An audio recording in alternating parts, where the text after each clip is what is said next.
Good morning, everybody. Thank you for being very punctual.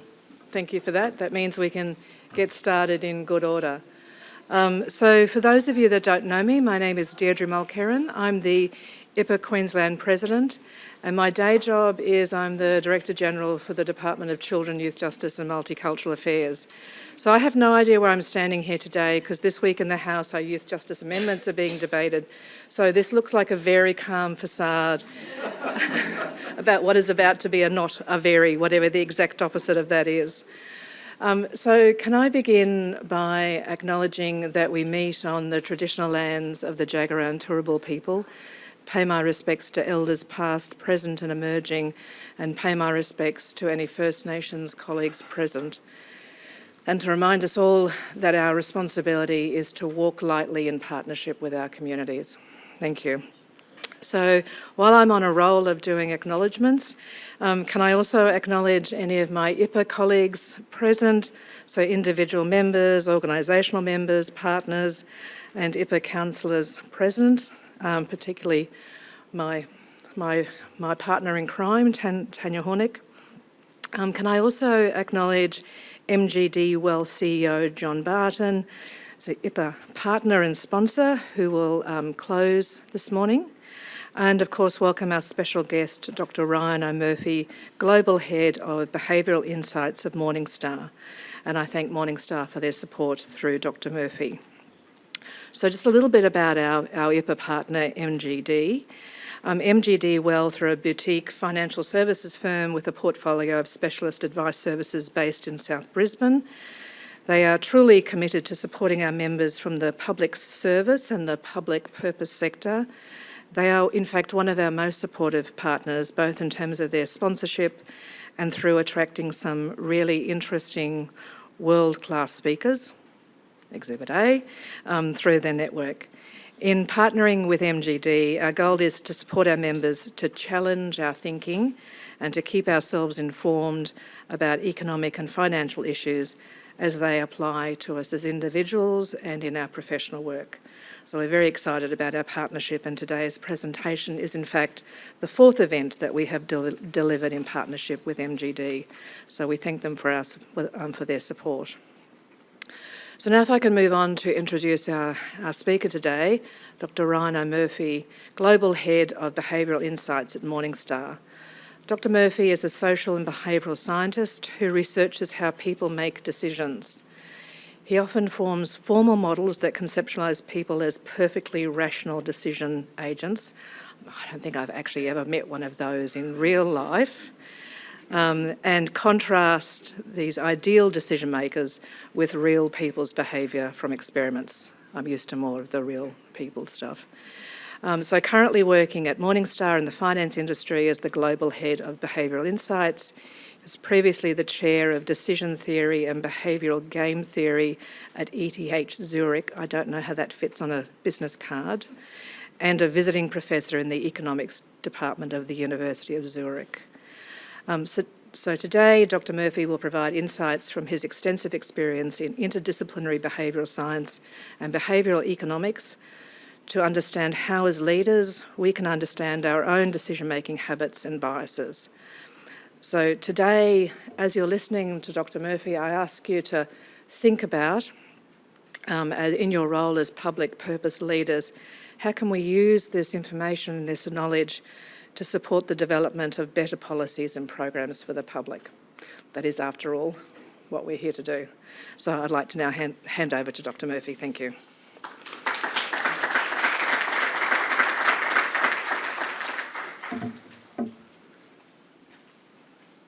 Well, thank you very much for that kind introduction. Thank you for the opportunity to be here for our partners in MGD Wealth. We appreciate this very much. So let me jump right into this. I should, before I get there, please remind folks to feel free to interrupt with questions, comments, or challenges. I would appreciate that. I'm an academic, well, a recovering academic, and I can talk about this for quite a while. So let me jump right into this. So if you open a textbook on economics or finance, it's going to declare boldly and very confidently that markets are populated by perfectly rational decision agents. They have well-formed preferences that are coherent, and they process information in unlimited capacity, right? So these kinds of decision agents respond consistently to incentives, they make appropriate trade-offs, and they optimize over alternatives. They maximize their utility as they make these sorts of choices. And you said you are still looking for one of these agents, as am I, right? This is a useful starting point. It's a useful model to start to think about how people should make decisions, what rationality is, but it is contrasted against what we are trying to do in the behavioral sciences. What we're doing is building a model that's much more human, much more realistic about how real people make choices, how they make judgments, how they update their beliefs, how they make trade-offs, and ultimately how they act in the world around them. It's not to say that people are stupid. They are not. They might be a bit irrational, but it's not random. There's a kind of structure to this, a kind of systematicity. And that's really useful. Once you start to understand that there's ways in which people are predictably irrational, there are ways in which we can then help them do better. So people are bounded, they're limited in how much willpower they might have. Attention is fleeting and finite, one of the most valuable resources we have. People's memory doesn't always work like it should perfectly. Sometimes it's easier to remember things that are very vivid or happened recently. And ultimately, people's basic reasoning ability can sometimes be thrown. So what we're doing in the behavioral sciences is an interdisciplinary undertaking. So I have a background in experimental economics and cognitive psychology, and it draws from a lot of different fields. I'm drawing from finance, public policy, data science, computational methods, and this is necessary. If we want to make headway and traction in solving real-world problems, we need to recognize that those problems don't respect the traditional boundaries that academic departments have aligned themselves around. Problems require some insights from psychology, some from economics, some from finance, bringing all of these things together. But at the core of this are three different ways of thinking about how people make choices, three levels. The first is we imagine this perfectly rational decision agent. How would they choose? What would they choose in this situation? There's this saying that comes out of statistics, all models are wrong, but some are useful. This captures it.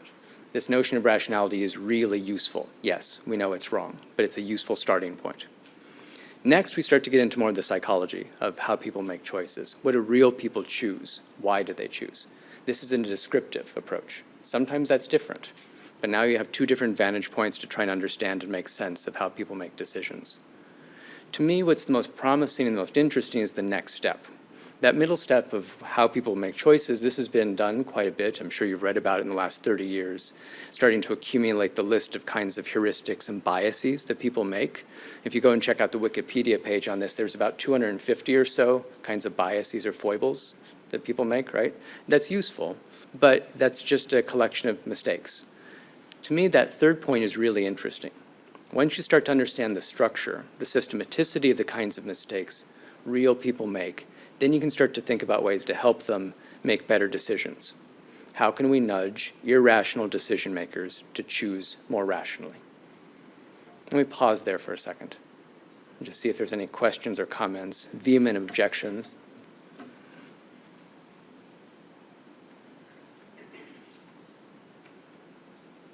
Not yet. Yes, please. Yeah. That also could be used to, how can we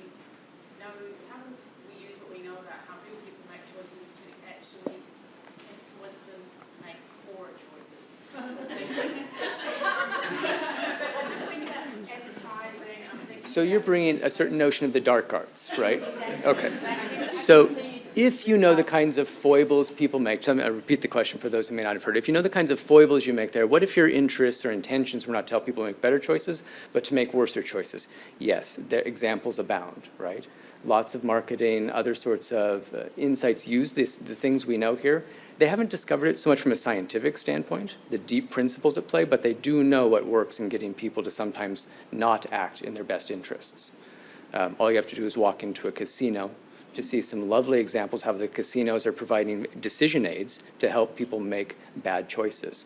For example, in the United States, where there's a roulette wheel, they'll have a history of where the ball has fallen, right? So people can watch that and use that to detect patterns to be able to make better predictions as to what to do next, right? Very helpful. All right, so part of what we're doing here is this is a scientific process, and most of the academic research goes through this process of scientific distillation. So what we're looking for is parsimony. essentially what are good basic models that tell us the essential components to put in that as elements that then we can use. And this is exceedingly powerful. This allows us powerful models that are generalizable, that work across a lot of different situations and domains. Academic work typically goes from the complex to the simple, and often stops there. So I'm showing you art here from Picasso. This is his work, The Bulls, which I think is just brilliant. Picasso starts with this messy, hairy, real-world bull in all of the detail, and then slowly distills it down to something as simple as possible, in which it's only a few lines. But it captures the essence of the animal, right? That's a lot of what academic work is doing, trying to build models, computational models, mathematical models, theoretic ones, that give us that kind of simplicity. But they stop there. To me, that's an opportunity. Once you start to see those models, then the challenge becomes for applied work, how can we take these models that are parsimonious and simple and start to think about applying them back towards the messy, nasty, hairy real world? That's part of what I do in my job now. So how do you try and make things better? We recognize that people are not always perfectly rational, right? And a traditional economist would tell you it's just a matter of getting the incentives right and making sure people have adequate information. So if that's true, then in my particular domain of financial decision-making and investing, the incentives are massive. People are making choices about their life savings, and the information abounds. Information is publicly available. You can read a prospectus that has 200 pages of lots of fine print to tell you all the details you could possibly ever want to know. In this domain, we should expect people to be making exceptionally good choices. That's not always the case. Well, maybe we can try and then make things better. What if people just need a little bit of education? And so there's this idea called financial literacy. What if we train people just a little bit, give them some information, nudge them, and that'll help them make better choices, right? Sometimes people get tripped up by not understanding the intricacies of how compound interest works. Let's show them some examples. Make sense? You've heard of this before? Academics have looked at the efficacy of this. And so there are these meta-analyses that have looked at around 200 or so different studies, looking at how effective is financial literacy training on improving people's decision-making.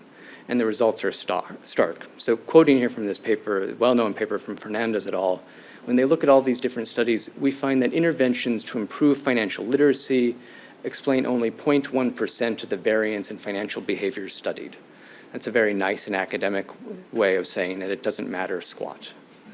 It doesn't have an effect size. It just simply doesn't move the needle. And they're not the only ones to make such a stark conclusion. Mendel and Klein have had similar kinds of work looking at people who took particular training in this area. Those who took courses were no more likely to be financially literate and did not appear to have better financial behavior than those who had not taken the course. Now, as an educator or someone trying to help people make better decisions, this is not what you want to hear. So let me try just a little demonstration to show you my thinking on this. I'm going to try and educate you. All right? I'm going to start with the principle of human perception that I think is reasonably straightforward, shouldn't be controversial. If something is not moving, don't perceive it as moving. Clear? Any objections to this? Okay. So I want you to look at this picture and look at the dots and move your eye from one center dot to the others. And by show of hands in the room, how many people see something moving? Yeah, okay. More than half, right? So what's going on here? Well, let me just try again. Maybe I wasn't clear. Don't see the picture move, right? So this is the part when you're teaching, you find someone who's picking in the front row and you point at them and be like, all right, you don't see the picture move. Got it? And then you go back and you show them again, and do you see it, right? So what's going on now is your brain is having a furious argument with itself. So your visual cortex back here is really good at pattern recognition. It's in fact so good at pattern recognition, it'll sometimes find patterns that aren't actually there. This is starting to overwhelm it. It's providing way too much stimuli, and the signals that are going from visual cortex to the prefrontal cortex are starting to get rather confused. Your prefrontal cortex knows that's a static JPEG. Those are static on my slides, and if you want to verify that after the talk, I'm more than happy to show you. That is a static image. But you know that, and you look at it now, does that help? Or do you still see it moving, right? So even if I try and educate you, that doesn't help. Even if I remind you, even if I explain to you some of the neurochemistry or the neural underpinnings of what's going on there, it doesn't seem to make things better. And I think educating away some of the choice biases is trying to convince someone not to see a visual illusion. and that's really uphill. It's worth understanding that our brains are hardwired to understand stimuli in particular contexts. And the modern world offers numerous contexts in which our brains are not so well adapted and sometimes make predictable mistakes. So what are we going to do?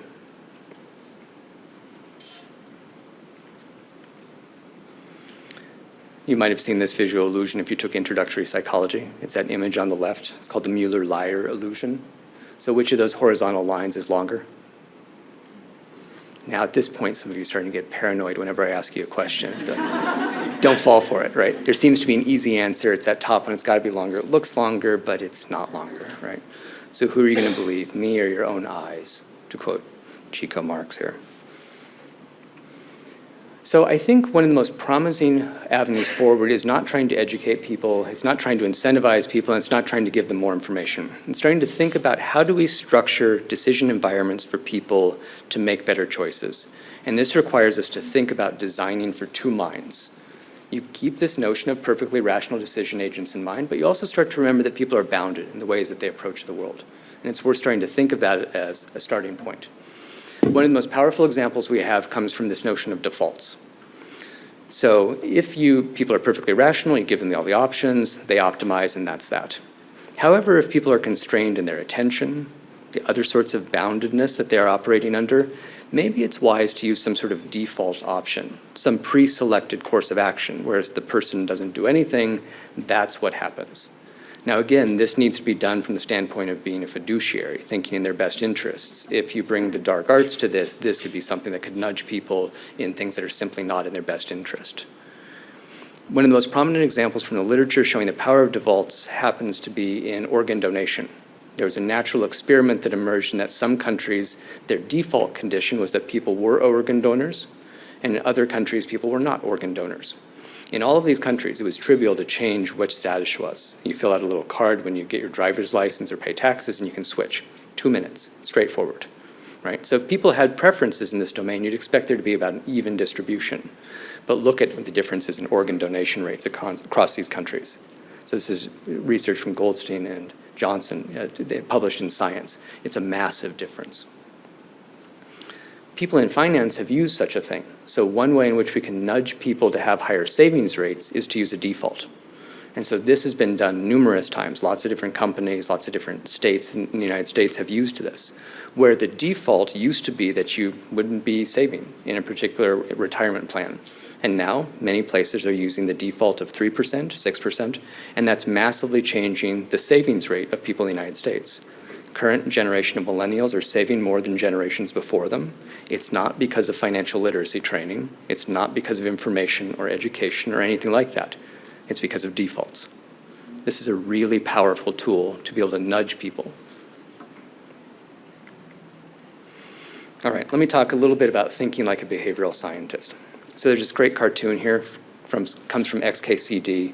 Randall Munroe, he's a genius at this. Imagines a person coming along in the world and seeing this little lever. They pull it. Out of the heavens comes a massive bolt of lightning. Stunned, they look at the situation. They think about it for a moment, right? A normal person says, well, I guess I shouldn't do that again. The scientist then asks, I wonder if that happens every time. That, I think, captures part of the curiosity. What happens? Thinking also skeptically. Is that always going to happen? Looking for counterfactuals. And remembering the value of experiments. Randomized controlled trials are one of the most powerful tools we have to better understand the world, and it helps serve as a way, as an antidote for many of the kinds of foibles people fall into. For example, the confirmation bias. This is a well-known bias where people have a hypothesis in their head and then they look for information to confirm this. People with a particular political vantage watch TV news that has a particular political vantage, and their strength, is a feedback loop. Resulting. People are often confused by what happens. If there was a good outcome, they start to think about, oh, it must have been a good decision. And that's not always the case. It's often, sometimes luck, good fortune, these sorts of things. And people can get confused by the connection between a good process and good outcomes. Our brains are designed to look for one cause reasoning. What caused this? That caused it. This kind of binary thinking, and this is just not how the world works. Experiments force you to grapple with messy data and multiple causations all at the same time. And this kind of one-cause reasoning or this binary thinking becomes overrun. And there's this great quote. This is coming from Charlie Munger. He's a well-known investor who works with Warren Buffett, talking about the power of thinking in gradations, thinking in probabilities. He says it better than I possibly could. If you don't get this elementary but mildly unnatural mathematics, of probability into your repertoire, then you go through a long life like a one-legged man in an ass-kicking contest. Couldn't say it better. So asking the right questions about the right problems. Let me tell you a couple stories. So sometimes behavioral problems are maybe disguised as engineering problems. This comes from New York City. There's a lobby, there was an elevator system, and the elevators were taking a long time. Lots of people were crowding in the lobby. They were starting to get very irritated. They were making complaints to building management. Several tenants were ready to pull out their contracts, end their leases, and move somewhere else because of this situation, because people were so irritated that the elevators were taking so long. So the building management got into this and started to look at what engineering would be required to make the elevators faster, upgrade them, put in more elevators, prohibitively expensive, structurally couldn't put anything else in there. What are they going to do? Anyone heard of this one? How did they solve it? How did they make the elevators faster? They hired a psychologist. The psychologist looked at the problem and says, you know, one thing we could do is we could put mirrors in the lobby. If you put mirrors in the lobby, that'll give people something to do while they're waiting, and they won't be quite as irritated by the process. They did this, and the number of complaints went down. People didn't terminate their leases. The problem wasn't that the elevators were slow. The problem was that people were irritated. And what they needed to do is solve that particular problem, and there's ways to do this. Put mirrors there, people can look at themselves. This is entertaining to them. They can look at each other serendipitously. That's also entertaining. And this is a way for people to be less irritated with the context. For me, one of the tools I use is thinking about levels of analysis. And this comes from a medical metaphor, trying to break apart what are symptoms, what's the diagnosis, what's the treatment. And being able to be really clear about the differences between these things, because our mind is very quick and automatic to go from symptoms to diagnosis. So in that previous example, what was the problem? I ask you the problem, you say, oh, the problem is that people are irritated because the elevators are too slow. So we need to make the elevators faster. Notice how quick and easy it is to say that. The mind almost immediately comes to that. But notice you just jump from symptoms to a diagnosis. Maybe right, maybe wrong. And it puts you towards a treatment you can't even do. So back up. What are the symptoms? Focus on those, and then start to think about what are the potential diagnoses, what's causing this, and there could be multiple causes, and then start to think about treatments. To me, this is a really useful way to start to break problems apart.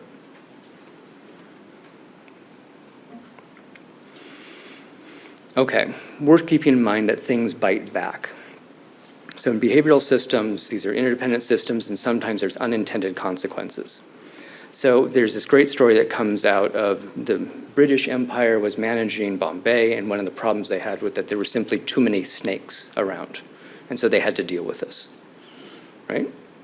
So the English got together, probably over gin and tonics, and said, you know, how can we deal with this? Let's make a reward. For anyone who brings us a dead snake, we'll give them a reward. That should cut down on the number of snakes. We don't have to do it. The locals will take care of it. Voila. Anyone know how that story ended? Yep. Yeah. People built snake farms. That's right. All of a sudden, the British created a market for more snakes. The locals, being smart and responding to incentives, said, oh, that's easy enough. Not that hard to make more snakes, and they started to do so. The British caught wind of this and immediately ended the program because they weren't about to be taken advantage of. And so the locals let go of all the snakes because now there was no market for such a thing. The consequence is that they spent quite a bit of money, and now there was a lot more of a problem. Right? Things bite back. And it's worth thinking through these sorts of things. That's a problem of strategic reasoning, thinking that the environment around you is static. It's not. The other decision agents are strategic, and it's worth starting to try and think several steps ahead. There's other examples. For example, in American football, safety equipment was introduced, and the number of injuries actually increased because people felt a little bit more like they couldn't be injured and they would hit each other harder. There's a couple stories, tax compliance, maybe I'll just skip over in the interest of time. One that's come out of our own work is how we give information on ESG, environment, social or governance, sustainable investing information. So this is something that some people are really interested in, and some of the evidence shows that lots of people are willing to have their investments aligned to certain ESG principles. However, when you put ESG information in a prospectus, the thinking was originally that if people are interested, they'll pay attention to it. If they don't care, they'll ignore it. So what's the potential downside? It turns out there is a downside. There's a lot of people who find the notion of ESG information on a prospectus to be off-putting, right? It somehow has changed the nature of what they're investing in. They don't quite understand what this is about. They don't see it as a way to mitigate risk. And actually, in some of the experiments we ran, if you put ESG information on a prospectus, people were less likely to invest. And if they did invest, they invested less. That was an unintended consequence. And so what that signaled to us is the way in which we message, talk about, and motivate this additional piece of information about investing we need to be really careful of, because not everyone sees it in the same way. If anything, the solution for these sorts of unintended consequences is do experiments. What you want to do is try it out and fail quickly. Moreover, try more than just one thing. Don't just try your best idea. Try several ideas, put them in a horse race with each other and see what works, see what doesn't work. This is a very powerful way to start to evaluate thinking. This allows us to break expectations, find out what works and what doesn't work, and this is an iterative process. There is not one end experiment you do and say, yep, that's it, we've definitively answered this. Good experiments often are then the start of the next experiment to better understand what you're trying to do. This is a data-driven and iterative process. One counterpoint I occasionally get is, yeah, but experiments are really expensive, right? If you think that's expensive, imagine operating in ignorance of how the world works around you. That turns out to be really expensive. Let me show you some of the tools that come out of academic research, right? So one of the things we do as economists, behavioral economists, is we give these very simple gambles to people. Not because we're degenerate gamblers, we're not, but what we're trying to do is give very simple problems to people to understand how they think about risk and make trade-offs. So here's a simple problem for you. Option A, nothing happens. You don't gain anything, you don't lose anything, that's it. You just walk away. Option B, I flip a perfectly fair coin, 50-50 chance. If it comes up heads, I pay you a certain amount. If it comes up tails, you pay me $100. Make sense? So let's imagine that that amount of money I'm considering here is $95. One shot. I don't have the cash on me to do this for real, but sometimes I do, which is really interesting. Anyone in the room want to take option B? You do. Interesting. Okay, well, I have a casino I'd like you to talk to. Anyone else? This one is typically staggeringly unpopular, right? Why? Why is this one so unpopular? Because we're loss averse. I'm sorry, what? Because we're loss averse. Yeah, we'll get there, but why is this one averse to you? On average, you lose, right? The expected value of option B is less than. It's negative. Less than zero, so you're better off in the long run just to avoid that. Okay, so by that reasoning, all I need to do is increment it just slightly. Now the expected value is not negative, it's positive, and I expect all the hands in the room to go up.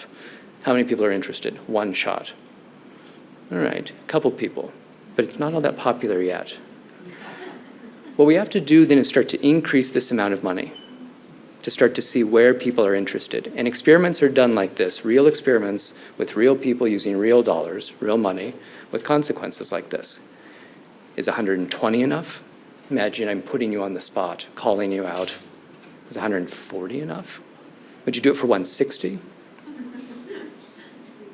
You remember, if it comes up tails, you have to hand me that $100 right now.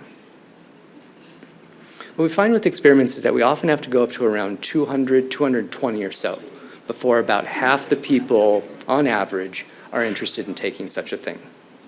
Now, it's not just the expected value. You mentioned the notion of loss aversion. That's exactly what this is. People are hypersensitive to losses. So this is this well-known phenomenon. This comes out of the work of Tversky and Kahneman. They won Nobel Prize in economics for this. If you dig into their work, you're welcome to find particular prose that looks like this. You know this is serious research because by line 2, there's a lot of Greek letters, right? And the magic notion in there is this negative lambda parameter there in equation 4. That's the insight. And the graphs on the left, these are the basic ideas, probably some of the most powerful ideas we have in behavioral economics for trying to understand how people make decisions. But it's often captured in this kind of language. So the challenge then is how do you turn that into something simplified? Back to Picasso, take it from this hairy bull back to something very simple and elegant. It's this idea that losses loom larger than gains. People are asymmetrically hypersensitive to losses, and all things being equal, losses are more painful than gains are pleasurable, holding magnitude constant. So then how do you take that insight and use it somewhere? So that's one of the challenges in finance. How do you use this notion of loss aversion to maybe help people make better choices? So here's a particular investment set. This is the S&P 500 over years. What happens if a person looks at their portfolio every day? How often do they see losses? Let's imagine a person looks daily. How often do they see losses? What happens if they look only at the end of the week, at Friday at close? What about monthly? What about quarterly? What about yearly? Now, it's exactly the same portfolio. I'm not at all changing the investments at here. What I'm doing is changing the time frame that people are using. And because the law of large averages, how statistics work, they're less likely to see a loss. So if you look every day, a person's going to see losses about 46 to 47% of the time. And remember, people are about twice as sensitive to losses as they are to gains. That's a recipe for making oneself misery, right? But if you look less often, people actually are happier. They're less likely to fiddle with their asset allocation. They're less likely motivated to make bad decisions. And it's not about educating them. It's not about changing the underlying investments. It's about changing the time frame they're using to evaluate how they're doing. And all of that idea is predicated on the notion of loss aversion.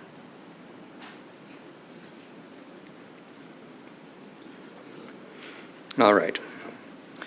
So I think if I was to summarize some of the main points I'm trying to drive at here, the kinds of things I see of behavioral science applied is figuring out the right questions. And this is hard. This takes quite a bit of analysis, thinking about carefully what are we trying to solve, and remembering that it's very easy for our brain to fall prey to explanations before we have sufficient data to even understand the problem. That's what this Feynman quote's about. The first principle is that you must not fool yourself, and you are the easiest person to fool.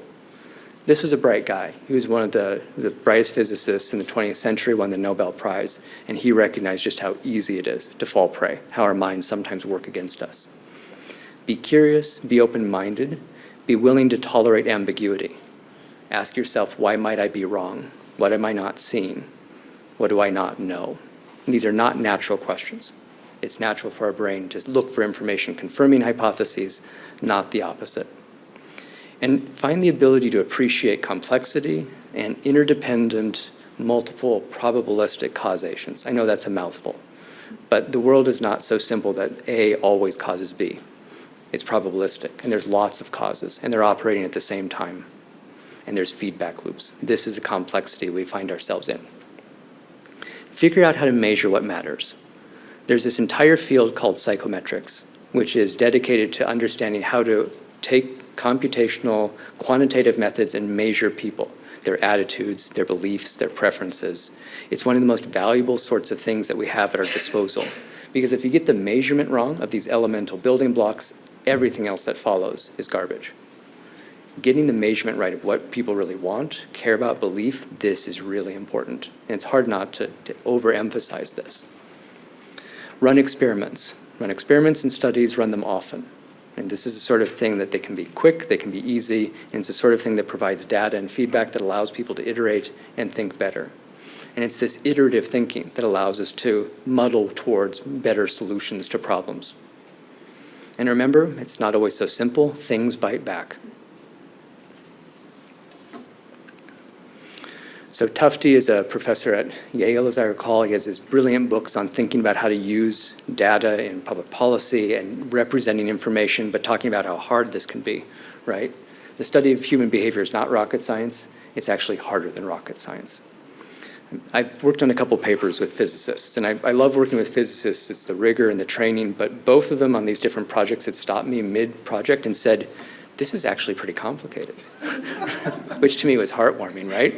Because for them, their models, like Boltzmann's equation and so on, it's like, well, that's a hydrogen atom. That's it. All hydrogen atoms are irreplaceable. That's not how people work. People are not all identical to each other. Hydrogen atoms are never embarrassed. Hydrogen atoms never mislead you, right? Or give you the wrong answer or try and have self-preservation. All these other sorts of things that physicists simply don't have to deal with, that we do. but I'm optimistic. I'm optimistic because what we're starting to develop now is a tool set, deep theoretical insights to understand the motivations people have, what drives them, and the capacity to be able to use those insights, going from these simple, elegant, parsimonious models and scaling them back up to apply to problems that really matter. In my area, we're developing decision support systems to help people make better choices about their life savings. And this is really an important line and something I really enjoy and feel passionately about. So with all that being said, I'm quite optimistic, but it is worth remembering. So this is a picture from my home country. This woman is very much concerned about fluoride in the water supply, right? Concerned enough to have a bumper sticker along these lines, even though there's overwhelming evidence that the inclusion of sodium fluoride has been one of the greatest public policies in the last century or so, but she's concerned. She's also smoking, right? But the good news is at least she's rolled the window down.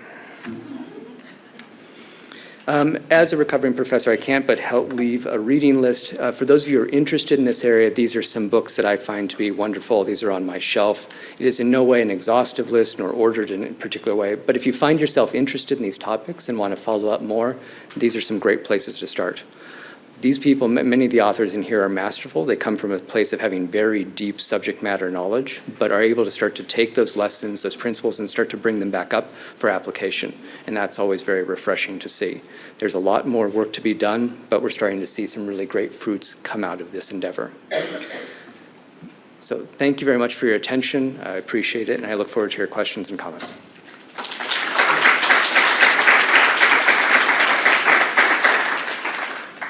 Sorry, is the Q&A now or later? Yeah.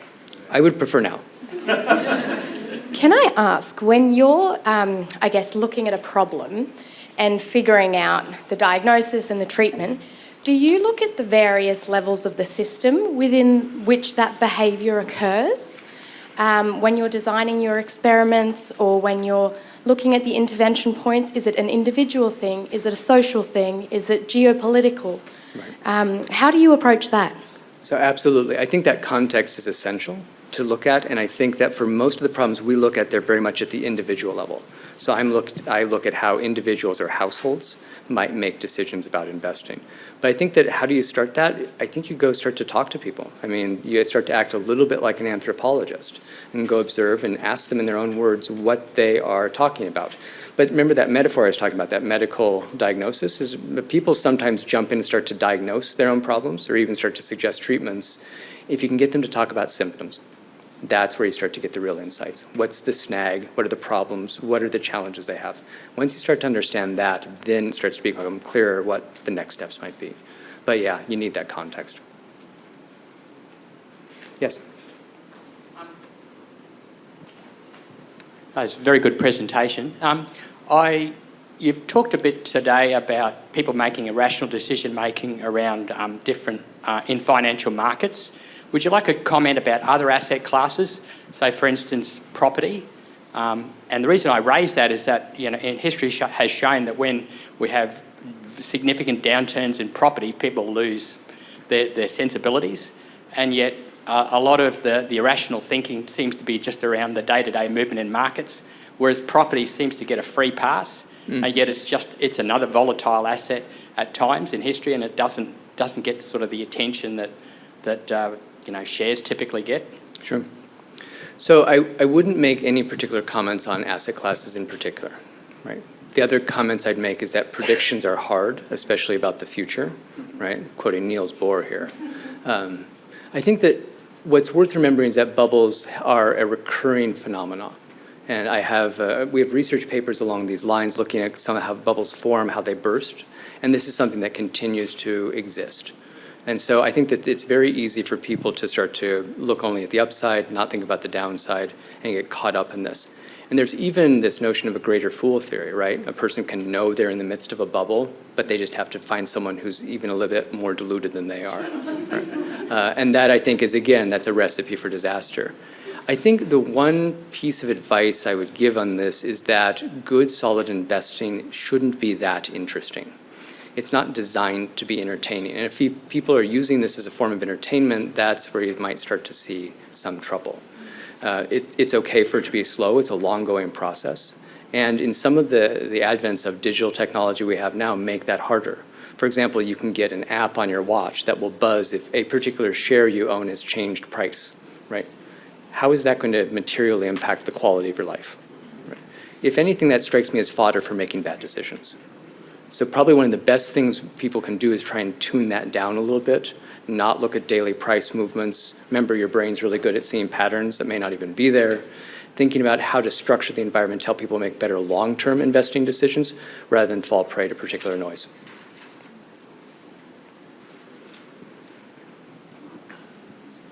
Thank you. On the topic of collecting information from people, how do you feel about the idea that surveys are dead and that we should be moving into new spaces to collect information from people? And if that's the case, do you have any advice on some new ways we can do that, especially in the public service where there is such a reliance on survey data? Right.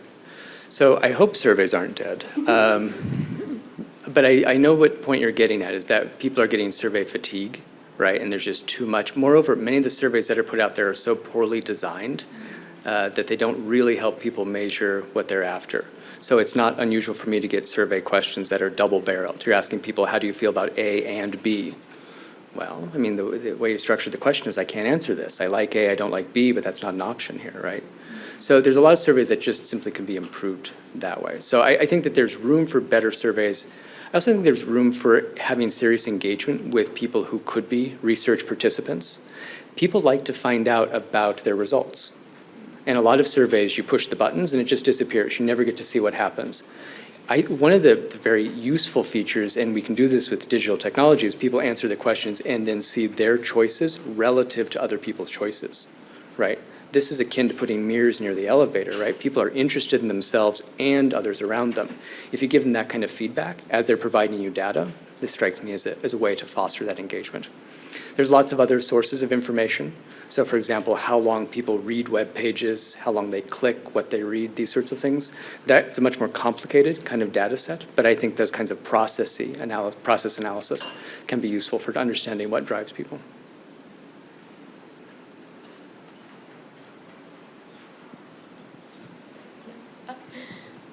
Sorry. In your experience in the finance industry, have you found that there is any difference between, for example, increasing motivators to engage in a certain behaviour versus removing barriers to behavioural engagement? Right. Okay. So I think I understand the question. I think we would, from a choice architecture standpoint, see both of these, right? Mm-hmm. And there's this mantra that comes out of choice architecture: make it simple, make it easy, make it relevant.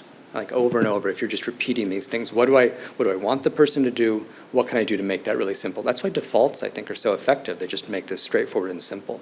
So I think anything that you can do to remove those kinds of snags or barriers is useful. Nudging people to promote behavior is a little bit harder, right? So I think that's worth remembering that. And part of the reason why I think defaults, again, are so effective, it's that status quo. Yes. Great presentation, Dr. Murphy. I just have a question. In one of the earlier slides, you talk about education, so educating people around risk-taking and in terms of evaluating risk versus benefits of it. From a sociological perspective, and when I've studied sociology, especially with cultural differences and English as a second language, especially when they come to Australia, we're primarily English, we're an English-speaking country. And educating sort of families is often done through the children, so in terms of food choices, lifestyle choices, other things that are relevant to them. How can you then bring that aspect into behavioural science in terms of amending people's behaviours when culturally that they're very different to perhaps what we are here? It's a good question, and unfortunately, I don't think I have a lot of data to speak to that. Along these lines. What I would point out is that some of the basic elements we're talking about here, loss aversion, risk aversion, some of what I was showing, the work of Tversky and Kahneman, efforts have been made to take these experiments and try them globally to see whether or not this is just a particular Westerner phenomenon or whether or not this is something that seems more human. And the good news is it seems more human. Right? Some of these are pretty deep-seated in the same way that that perceptual illusion I showed you, culturally, that's inconsequential. People see that. So I think that when we find those deep-seated behavioral biases that come out of a neural underpinning, that's the sort of thing we can leverage. Not to say that cultural differences don't exist, they certainly do, but I don't have a lot of data to be able to speak to that. I can point out that one of the most common questions I get when showing some of the work that we do in behavioral science from the audience is, yes, but are men and women different? Right? This is a question that comes up almost invariably. And for the vast majority of our findings, we do not find gender differences. Right? The kinds of biases we're seeing here are very much just about how people think of this, which suggests to me that people have this naive intuition, a naive theory that there's really substantial gender differences on some of these phenomena when there are not. And there's even a second-order phenomena that we know that comes out of this. So financial advisors believe there's gender differences, which leads them to sometimes treat men and women differently, even though their underlying behavior is very similar. And that belief, from the standpoint of the advisors, can actually induce different outcomes. Right? So it's not coming from an actual gender difference, but it's actually coming from people's belief that the gender difference is there. So again, back to this notion of things bite back in the complexity. So for me, culture certainly is something to be mindful of, but for our work, we haven't seen massive differences.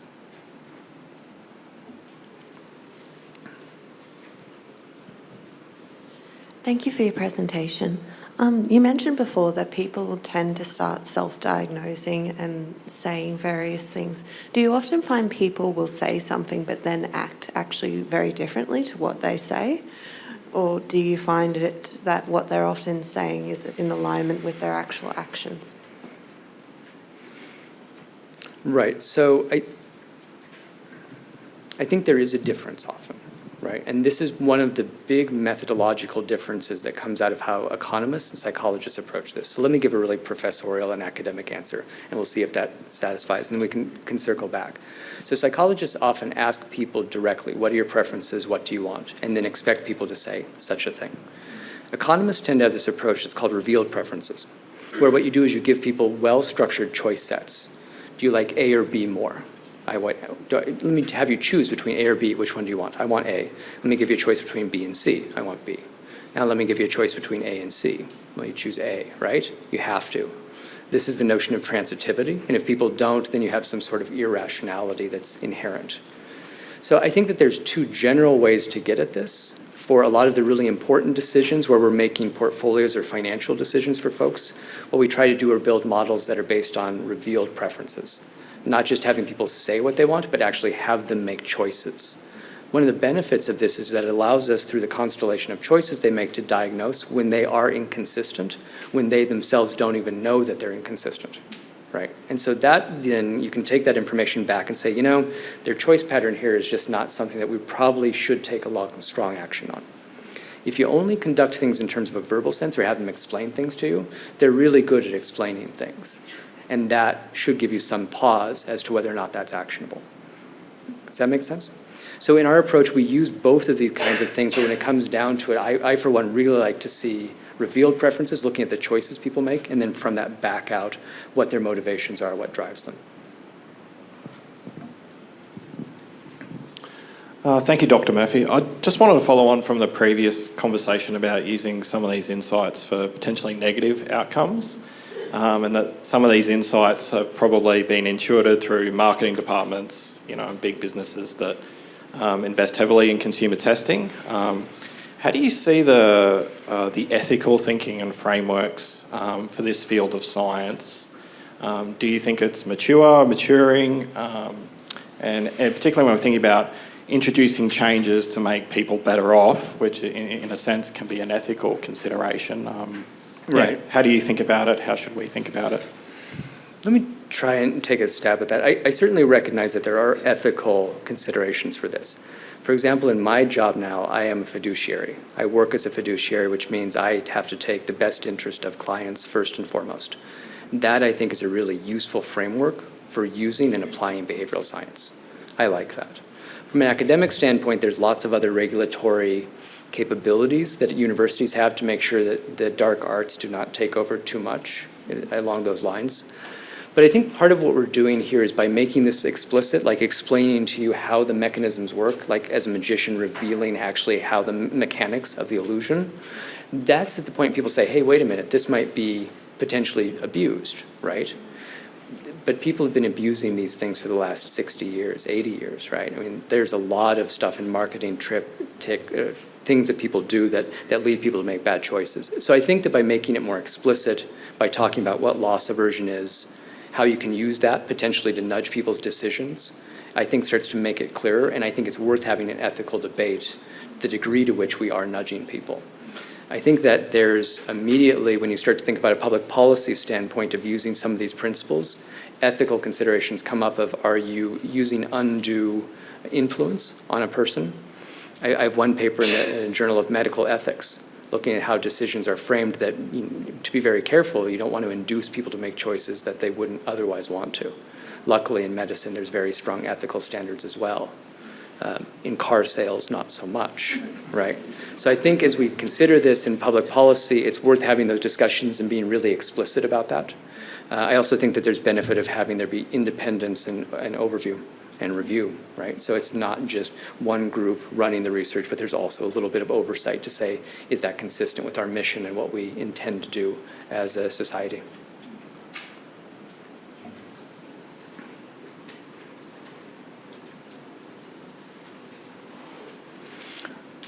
Excellent. Thank you again.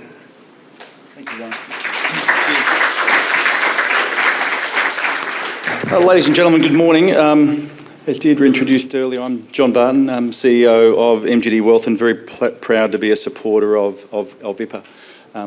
Thank you, Ryan, for your words and for being available today. I've got a couple of reflections and notes, and obviously I heard today's presentation very much through the eyes of a financial professional, but it's very clear that there's wonderful messages and learnings and insights in what Dr. Murphy spoke about today for public purpose as well. And I suppose one of my messages would be, I would hope that you would see both of those implications in your own lives, because of course, while you're all professionally focused on public purpose, you're also privately focused on your personal finances, or at least you should be. So one of my favourite quotes is that there are two things in life that are going to affect you whether you pay them any attention or not. One of those is health, the other is wealth. And of course, we can all take proactive steps in our own lives to improve how we fare in both of those areas, although we can't take complete control of either of them because randomness and the world goes on around us. But that shouldn't stop us trying. And I suppose those are the implications I'm going to touch on. I really liked what Dr. Murphy had to say about automation. He talked about the use of defaults and how that investing shouldn't actually be all that interesting. Good investing, at least, shouldn't be all that interesting. And if you, in fact, you do want to have some interesting investments, make sure they're appropriately scaled so that they don't, in fact, overly influence your overall balance sheet. So I really like that. Using defaults, automating things, make sure that you don't have to proactively take action each and every day, each and every week, each and every month so that your plans continue. Realising that the environment around you isn't static, that it continues to move. I think that's one of the areas that people fundamentally misunderstand markets. I think it's very easy as a human to think, well, markets are doing X. But the market isn't a thing, it's just all of us and millions of other people and increasingly artificial intelligence making trading decisions. So there isn't a market, and realising that things bite back is, I think, a really important lesson in that regard. And the final one I think I'll touch on is that, and Dr. Murphy didn't say this explicitly, but this is what I heard, money's really about happiness, right? That as a finance professional, I probably should care about the money. I actually don't. What money is there for is to enable your life. And I think that's the tie with public purpose, that money and resources are there to fulfil a greater purpose, and that is what we're all looking to achieve as humans. And at MGD Wealth, that's certainly what we try to focus on. So Deirdre, I believe we have a gift to thank Dr. Murphy for his contribution this morning. So please join me in a round of applause and thank Ryan once again.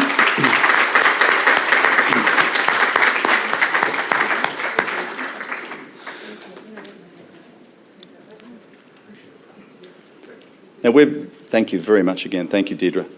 We're very pleased with our partnership with IPA. Why are we supporting IPA? Well, we have an intellectual and professional interest in bringing the insights that Dr. Murphy's talked about today to people's private lives, personal balance sheets and overall financial happiness. You'll see on the left here all of these behavioural measures, financial anxiety, not knowing what to do, putting off decision making. If at any stage you have some of those feelings on the left and you'd rather move to those ones on the right where you've you've got some personalised decision support, you understand how you're implemented, you have an awareness around what your plans and strategies are and how you're tracking personally. That's what we do as a professional fiduciary. And again, I really liked hearing Ryan talk about the importance of being a fiduciary in financial services. The other point I'll talk about on the next slide is that there isn't a perfect time in life to seek advice. Life throws at us many, many complexities and many, many variables. And whenever those variables come along and make you think, well, I actually am not 100% sure what to do here, or maybe you're 99% sure but you want to validate it, that's the right time to get advice. There are advice models like the ones we provide that can just be one-off point in time. Many people engage us on an ongoing basis, but we're also very, very happy, particularly for members of IPA, to provide individual one-off advice when and as and when you need it. And finally, I want to introduce you to a couple of people in our team. I think we're pretty... I don't think we fall into that trap of being gender biased. I think we know that all of our clients are human, and likewise, we have a pretty special and diverse team. There are a few of them on the board there. I would only encourage you to pick up the phone, give us a call, send us an email, and have a cup of coffee with any of those people if you're at all inclined. And really, my final message is that it is ultimately about human happiness and fulfilment and delivering you on what you want to do with your life. That's the most important thing, and that's certainly how we try to operate in our professional lives. So thank you to IPA for putting on this event. We've been to a few of these as participants. We've sponsored a few over the last couple of years, and I think IPA do a fabulous job of promoting that for the membership. So thank you to IPA. There is a feedback form on your seat, which IPA would greatly appreciate your feedback. Like all good organisations, they like a survey, and we'd like to know, and IPA would like to know how you found today's session. And just in conclusion, can you please just join me again in thanking Ryan for being with us today?